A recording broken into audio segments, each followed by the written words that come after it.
Now, Shaitan had a chance to play his ugliest game on human. When one of the noblemen died, he came to the funeral and started praising the deceased nobleman instantly to grab attention.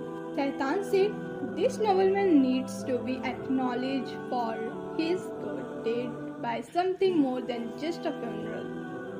The people started thinking of what more they could to do acknowledge that nobleman. Satan suggested that the best thing was to build a replicating statue in the memory of the nobleman and place it amongst the people so that everyone can look at the statue and remember his good deed. The people accepted Satan's advice and decided to build a statue. Eventually, they built the statue of all the five noblemen after their death. In spite of their statue, the people continued to follow the teaching of Idris al-Islam and did not begin idol worship yet. They looked out it just a memorial. Time passed and generation changed. Satan waited patiently for his next move. As the new generation grew, he told them that their forefathers worshipped these idols of noblemen in the name of God. This new generation believed in what Shaitan propagated and began to worship, give offering to the idol in the name of Wad, Shuva, Yahud, Nasr by violating the laws of Allah. Not only that, the Shaitan convinced them to have these idols at each and every home to worship them more closely and receive goodness through them inside each one's home. That's how shirk began in the time of after the departure of Idris al-Islam. Began prominently that every human worshipped idols and false god. There was nobody to say La ilaha illallah in the anymore.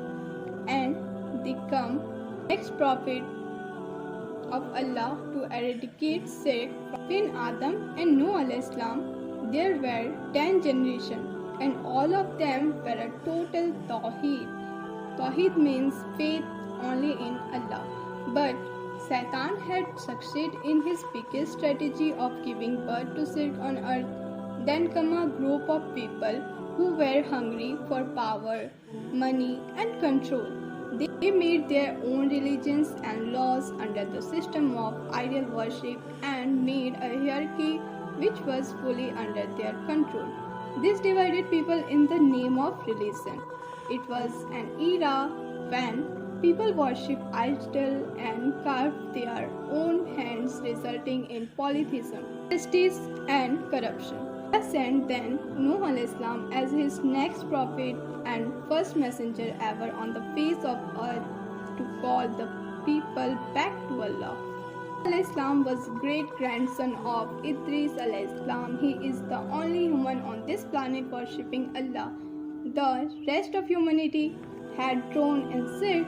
Noah al-Islam lived for more than 1,000 years and relentlessly spreading the message of Allah for 950 long years.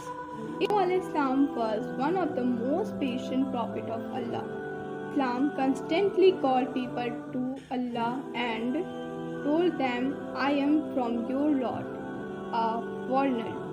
Go back to worshipping Allah alone. Fear Him alone and obey Him alone." His community would arrogantly reply, "Oh no," living in misguidance and error. They would insult and ill-treated him. Often, he continued to warn them to return on right path.